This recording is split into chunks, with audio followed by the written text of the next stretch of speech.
this has been an amazing process. So we finished with our earlier process today. And so we're coming to you again. Why? Because there's so much information that we need to give you, and it's just not enough hours in a day. So the conversation that I want to have really, really briefly is 3 steps to rebuilding yourself. So, first step is forgive yourself. Recognize that you've made some mistakes in your life and life has been rough. And because of it, you've made these choices, but you've also made these changes. Okay? Number two, write down what it is that you want to do in your life. Have you ever felt like there are some things that I would love to do, but I haven't been able to do. It's not enough time. I don't know how I want to do it, where or when. I encourage you to write that down, what it is that you want to do, okay, what you enjoy doing. And then the third thing is to exercise what you like to do. So one, I'm going to forgive myself for all of the mistakes and all the things that I never got a chance to do because I didn't know that I really wanted to do them. Two, I'm going to write down the things that I think that I want to do. And then three, I'm going to begin executing them daily. So this comes back to a conversation. So I have a very special friend who she and I have been having conversation. So for the last several months, I used to live off of a paper calendar, turn pages, I'm kinesthetic. And because of technology, I transitioned over to the calendar on my phone. That don't work well for me. And so I was talking to a girlfriend of mine, and she was like, you know what? You need a calendar, and I'm going to make sure you get one. And then the blessing was she sent me money. She was like, here, I'm going to send you this money. You can go get you a calendar. I'm going to make sure, you follow through. And you get the one that you want.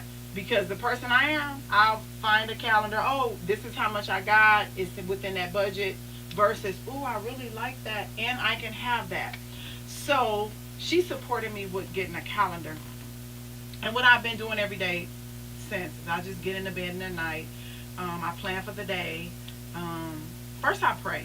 I pray because I need to have that connection. I need to clear my mind and align my body with my spirit. So I pray first, and then I just write down all the things that I need to do, or all of the things that I want to do, and then I prepare a list, and then I number them 1, 2, 3. What needs to happen tomorrow, what I want to do, and so I've been finding my way of doing what I want to do and what I have to do every single day since I went back to planning who I am and what it is that I want to do. And I just have to say this real quick. When you live a life of service, sometimes you forget to take care of you. And so I'm learning to really, really spend some time with me and find processes and things that I can do to get me back up to where I need to be. And so I just thought I'd drop in and let you guys know that we can give you some nuggets on how to make that happen in your life. I gave you 3 different things that you can try. Again, forgive yourself for not doing it, because you be like, dang, every time you say you're going to do something, you don't do it. Then you decrease your self-esteem, and then you stop believing in yourself. And then 2, identify what it is that you want to do. Don't worry about the how, because we always say, well, how. Don't worry about the how. Just what is it that you want to do. And then number 3, begin to execute them. I always say start with the things that are free and accessible first. So I started with the calendar because the calendar is accessible. I was able to get the calendar. I started jotting down things I want to do. And this thing I'm doing today with this live is one of the things that I really want to do. And I'm just going to execute it, because I live in my mind. Everything has to be just right. But reality is things may not always be just right. It may not be perfect. And that's a sense of perfectionism, which is not really good.